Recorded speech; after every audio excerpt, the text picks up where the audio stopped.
Засгийн газраас оюу толгой төслийн хөрөнгө оруулалтын гэрээний хүү болон менежментийн төлбөрийг бууруулах хэлэлцээ идэвхтэй үргэлжилж байна гэж өнөөдөр мэдгдлээ.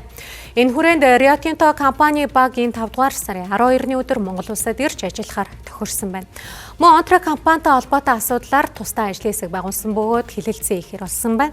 За энэ хүрээнд Монгол улсын эрх ашигыг хангах шинэ хөрөнгө оруулалтын гэрээ байгуулах амбицтай байгаа юм. Ингэхдээ хувь эзэмшлийн хэмжээнээс илүүтэй ашигт малтамлын нөөц ашигласны төлбөрийг илүү авахар тооцсон байна.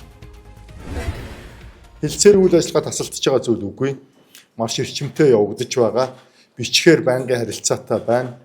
Бид саналуудаа удаа тавьж байгаа. Хэлцээр бодит үр дүнтэй явж байгаа.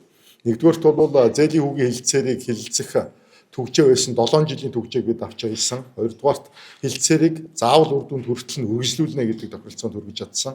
Гуравдугаарт олон улсын жишгт нийцсэн үр дүнгээр хэмжээгээр зээлийн хүүгч менежментийн төлбөрийг ч хүргэнэ гэсэн ийм шийдлүүд явагдаж байгаа. Энэ сарын 12-нд Rio Tinto-гийн талаас хэлэлцээрийн баг ирэхээр байгаа. За ингээд хоёр ажлын хэсэг хэлэлцээрийн багтаа үргэлжлүүлээд хэлэлцээрээ хийн.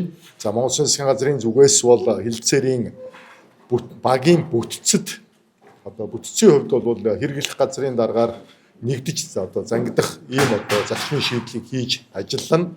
Хэлэлцээрийн хувьд нууцтай холбоотой мэдээлэл байдаг. Монгол Улсын засгийн газар Монгол Улсын ард иргэдийн эрх ашигыг хамгаалах хүрээнд засгийн газар бас тодорхой стратеги, тактика бол өөрөө бас гаргаж ингэж ажиллаж байна. За энэ асуудлыг бас нууцын горимтойгоор бид хэлэлцэж явж байна.